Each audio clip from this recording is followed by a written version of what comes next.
আজকে বানাচ্ছি ডিমের কারি।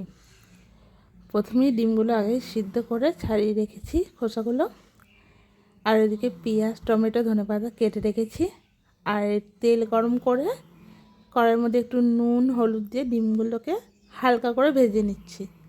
তারপরে কড়াইয়ের মধ্যে আরেকটু সর্ষের তেল দিয়ে দিচ্ছি গোটা জিরে আর তেজপাতা।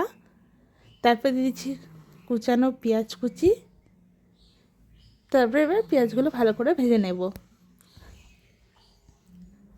তারপরে দিয়ে দিচ্ছি অল্প একটু নুন। আর এদিকে বেটে রেখেছিলাম আদা, জিরে, শুকনো লঙ্কা বাটা আর কটা কাঁচা লঙ্কা চেরা আর কুচিয়ে রাখা টমেটো দিয়ে ভালো করে মশলাটা কষিয়ে নেব।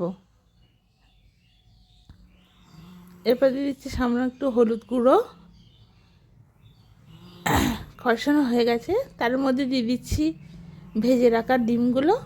একটু করে ফাটিয়ে নিচ্ছি যাতে মশলাটা ভালো করে ডিমের মধ্যে ঢুকে যায়। তারপরে পরিমাণ মতন জল দিয়ে একটু ভালো করে ফুটিয়ে নেব।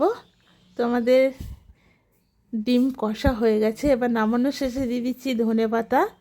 আর আমার এই রেসিপিটা যদি আপনাদের ভালো লাগে অবশ্যই লাইক, কমেন্ট এবং শেয়ার করবেন।